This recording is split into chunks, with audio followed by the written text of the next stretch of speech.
괜찮다, 분위기 나쁘지 않다, 그렇게 보시면 될 것 같아요. 다음 주 내로 6차 핵 협상이 좀 이루어질 가능성이 높지 않을까.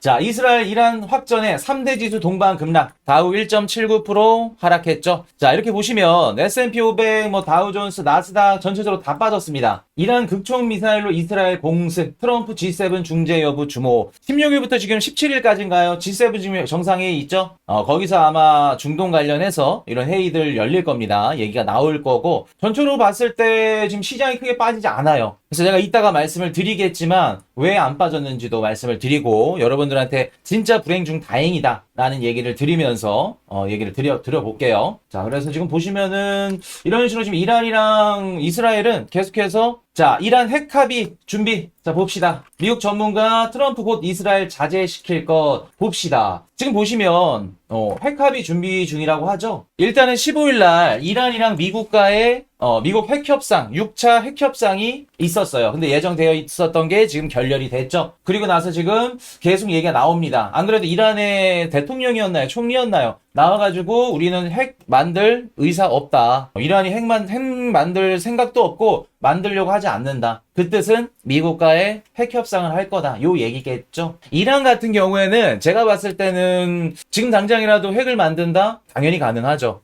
가능할 걸로 봅니다. 그래서 지금 이란 같은 경우에는 자기가 핵이 있다고 하더라도 있다고 하면 안 돼요. 왜 그럴까? 왜 핵이 있더라도 있다고 하면 안 될까? 미국이랑 협상을 해야겠죠? 핵이 있다 그러면 미국한테 받을 수 있는 것들, 경제적 이런 제재 완화라던가 이런 부분들이 아예 물 건너 가겠죠. 그래서 핵이 있더라도 얘기를 못 한다. 계속해서 미국과 이런 협상을 통해서 경제적 실리를 취해야 되기 때문에 이란 입장에서는 합의에 들어갈 수밖에 없을 겁니다. 대신 질질 끌겠죠. 그래서 이번에 또 이스라엘이 이란을 포격했던 이유 중에 한 가지가 또 트럼프 정부의 이란 핵 협상에 대해서 좀 우위를 가져갈 수 있는 이런 부분들이 존재를 하기 때문에 괜찮다, 분위기 나쁘지 않다, 그렇게 보시면 될 것 같아요. 그래서 곧 이스라엘 자제시킬 것, 이런 얘기들이 나오고 있죠. 아마 이번 주나 다음 주 내로 6차 핵 협상이 좀 이루어질 가능성이 높지 않을까 라고 봅니다. 자, 트럼프 싸워야 할 때 있어. 이스라엘 두둔, 이란 사명자 200명 넘어. 마음이 안 좋은 게 어찌됐든 간에 지네들 실리나 이권을 챙기기 위해서 전쟁을 펼치고 그 전쟁으로 인해서 사망하는 인원들이 발생한다는 건 참 마음이 안 좋죠. 또 우리는 그거를 어떻게 보면은 또 자산시장에 있어서 매수 기회로 또 삼아야 될 수밖에 없고, 이런 부분들이 참 마음이 안 좋습니다. 안 좋아도 어쩔 수 없는 부분들은 어쩔 수 없는 거니까. 자, 그래서 트럼프 싸워야 할 때 있어. 이런 식으로 이스라엘 두둔하고 있죠. 어찌됐든 간에 미국도 정책이라던가 아니면 이런 협상을 통해서 우위를 가져가기 위해서는 이스라엘의 이란 공격이 필요했다. 그렇게 보여집니다. 자, 미국 소비자들 인플레이션 우려 완화, 소비자 심리지수 회복세. 일단은 최근에 나오는 물가 지표들 굉장히 좋죠. 물가 지표들이 굉장히 좋기 때문에 이런 부분들 다시 소프트 데이터 긍정적으로 돌아섰다.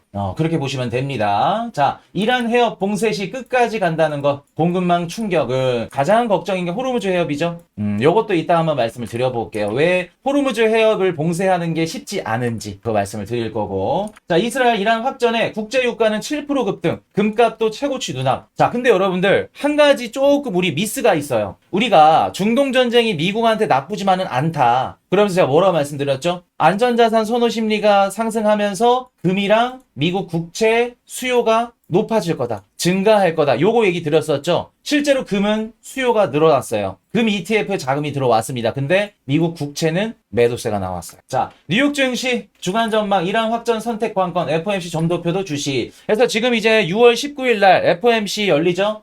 지금 시장은 이제 중동 전쟁은 크게 반영을 하지 않는 것 같아요. 물론 이번 주랑 다음 주 또 추가 보복이 나오고 공격이 나오게 된다 그러면 시장의 관심도는 또 중동 전쟁으로 이뤄가겠지만, 아직까지는 일단은 FOMC 여기에 조금 이제 칼날이 맞춰줄 겁니다. 포커싱이 될 거라는 거. 자, 그래서 18일 날 이번 주 수요일 날 제가 정규 방송에서 FOMC 예상 한번 해드릴게요. 18일 날 말씀을 드리고. 자, 홍콩 디지털 금융 허브 노린다. 8월부터 다국적 스테이블코인 허용. 당연히 홍콩 가야겠죠.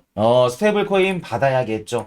엔화, 아니면 원화, 디지털 위안화, 여러 각국의 스테이블 코인들을 이제 앞으로 받을 수 있게끔 허용한다. 그래야 어떻게 된다? 크립토 시장이나 앞으로 이런 결제 이런 회사들이 홍콩으로 들어올 수 있게끔. 근데 여러분들 이미 일국양제죠? 홍콩 중국으로 이제 들어갔잖아요. 그 이후부터는 쉽지 않아요. 전세 글로벌 기업이나 이런 총수들이 어떤 생각들을 갖고 있냐면 홍콩 no. 들어갈 때는 너무 좋은 조건으로 들어가지만 나갈 때는 섣불리 못 나와. 요게 지금 어떻게 보면 시장의 컨센서스이기 때문에 홍콩은 좀 힘들다. 그래서 수혜를 받은 국가가 있죠? 싱가포르. 싱가포르에 미친 듯이 자본이 들어왔죠. 싱가포르 이렇게 보시면 됩니다. 채권도 달러도 흔들릴 때 비트코인은 새로운 기준이 된다. 크립토 커런트. 자, 이거 얘기 나올 줄 알았어.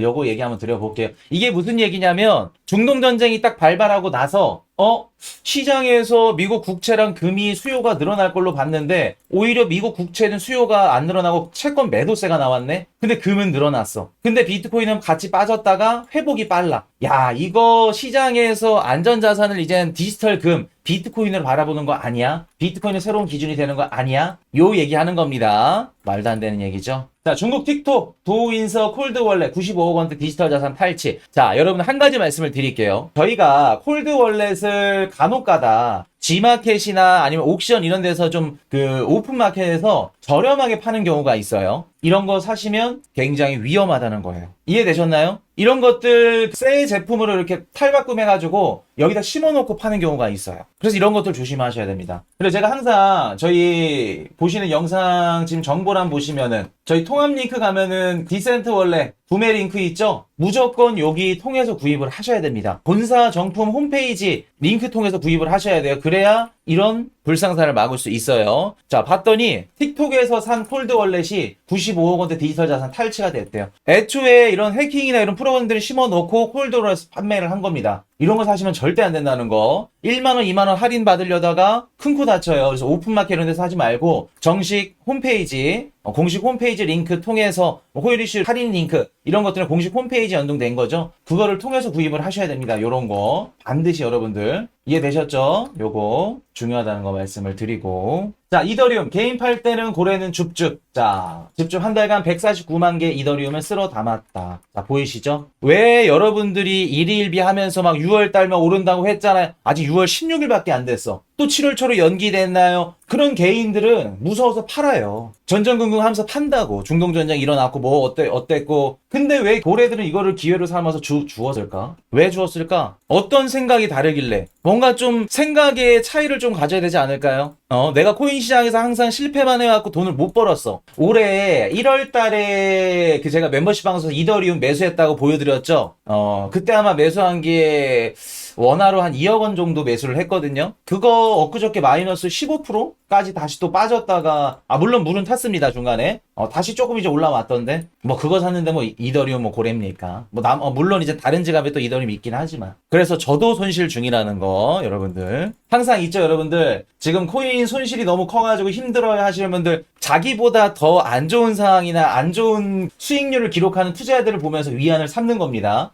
그것도 여러분들 어떻게 보면 좀 장점이자 노하우입니다. 저를 보면서 위안을 삼으세요. 자, 비트코인 이테이블 플로우 테이블 가도록 하겠습니다. 자, 13일날 유입이 들어왔는데 당연히 뭐 14, 15 빠져나갔겠죠. 오늘 발표되는 거 빠져나갔을 겁니다. 빠져나갔고, 이더리움은 계속해서 들어왔는데 첫 유출이 나왔죠. 어쩔 수 없어요. 당연히 중동전쟁 일어나게 되면 기관들 입장에서도 불안 심리가 작용을 하기 때문에 어쩔 수 없다는 거. 자, 일정 한번 짚어드릴게요. 6월 17일 일본 금리 결정이 있습니다. 아마도 일본 금리 동결할 것 같습니다. 금리 올릴 거라고 제가 봤는데 그렇지 않은 것 같아요. 지금 정치권 내에서도 어찌됐든 간에 지금 7월 달에 참선거가 있기 때문에 그런 금리 인상 결정은 안 하는 게 맞겠다 라고 지금 결정을 지은 것 같아요. 이시바 총리 그 정권 내에서도. 그렇기 때문에 아마도 금리는 동결하지 않을까. 그리고 금리를 인상했어도 괜찮다, 나쁘지 않다 말씀을 드리고, 소매 판매 좋게 나올 가능성이 높겠죠. 나쁘지 않을 겁니다. 예상이 마이너스 0.6. 왜 마이너스 0.6이었을까? 뭐 한 가지 우리가 예상을 할 수는 있겠죠. 트럼프 관세 정책으로 인해서 소비를 조금 땡겨서 했다. 이런 소비를 했고, 그로 인해서 지금 소매가 살짝 줄었지 않았을까. 왜냐면은 그럴 수 있겠다.